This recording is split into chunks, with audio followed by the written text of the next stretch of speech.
এটা বলবো না যে শিবির একেবারে ফেরেশতা দুধের ধোয়া, তা বলবো না।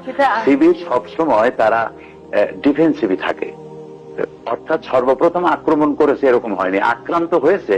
তো আক্রান্ত যখন হয়, কেউ যদি আমাকে মারতে আসে, তখন আমার সেলফ ডিফেন্স নেওয়ার অধিকার আমার আছে। তো আমি মারতে গিয়ে তখন তার স্কেল দিয়ে মাপিয়া মারা যাবে না, যে কোন জায়গায় মারলে মরবে না, কষ্টও পাবে না, আস্তে করে মারা যাবে, এরকম তো হয় না। যখন মারামারি হয় তখন তো একে অপরের প্রতি প্রতিশোধ নিতে চেষ্টা করে। ইসলাম তো শান্তির ধর্ম, শান্তি ধর্ম। কিন্তু কোরআন শরীফ আল্লাহ তাআলা বলে দিয়েছেন যে হাতের বদলে হাত, পায়ের বদলে পা, চোখের বদলে চোখ, জানের বদলে জান, আর যদি ক্ষমা করে দাও, ক্ষমা করে দিতেই পারো, মাফ করতেও পারো।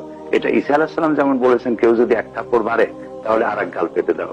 মুহাম্মদ সাল্লাল্লাহু আলাইহি ওয়াসাল্লাম তা বলেন নাই। শরীয়ত ভেরি করেছে, এখানে এসে শরীয়ত পূর্ণ হয়েছে। আল্লাহ তাআলা অধিকার দিয়েছে, কেউ যদি তোমাকে ঘরের থেকে বের করে দেয়, তুমি তাকে ঘর থেকে বের করে দাও। তোমার হাত কাটলে তার হাত কাটো, তোমার পা কাটলে তার পাও কাটো, তোমার জান নিলে তারও জান না, এর অধিকার আছে।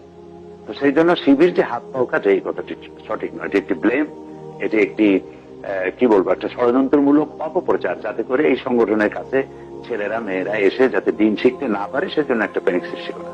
আপনি মনে করছেন যে ছাত্র শিবিরের ছেলেরা সাধারণত এই হাত পা কাটে না? আমি তাই মনে করি। আপনি তাই মনে করেন? আচ্ছা।